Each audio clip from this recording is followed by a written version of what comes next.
One day, according to Inuit legend, the beloved northern lights disappeared from the sky.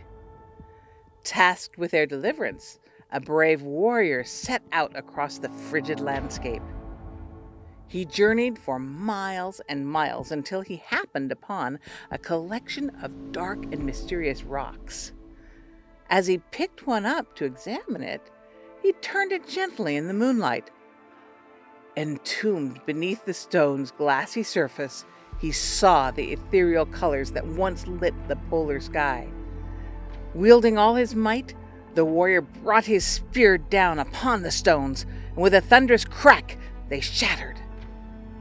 The stones were numerous, and though many of the northern lights were freed, many remained confined to their stony vessels. You know them as Labradorite.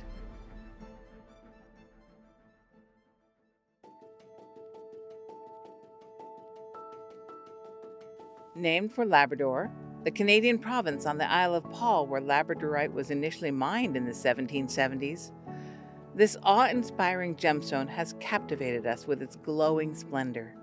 Today, the most highly prized variety of Labradorite still comes from Labrador. However, it can be found in Mexico, Russia, and Finland. Unlike many other gemstones, the varied colors displayed in Labradorite are not physically present in the stone or a result of mineral impurities. Instead, Labradorite is made of thin layers of different minerals. As light travels through these layers, it filters into the complete Roy G. Biv spectrum, which then bounces back, is deflected and absorbed to form the dazzling display we all know and love. This uncommon phenomenon has a few different names: adularescence, labradorescence, and aventurescence.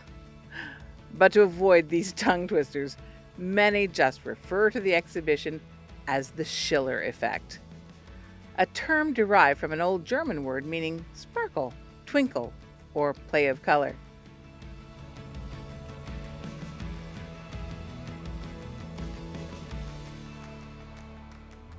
The Inuit used powdered Labradorite as a potent remedy to cure sickness and a multitude of ailments.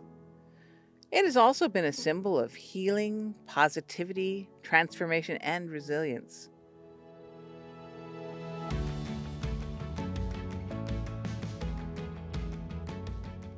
You can't go wrong with this gemstone when incorporating it into jewelry. Because Labradorite's color play is more noticeable when light is in motion, use open back settings or free hanging stones in order to illuminate the chromatic properties and create a more brilliant flash. Sterling silver or antique silver beads and settings are favorite metal tones for balancing Labradorite's deep colors with a true neutrality that allows the stone's shine to take center stage. Explore all of our Labradorite components by visiting the link in the description below and start your own jewelry making journey with the magic and mystery of this unique gemstone.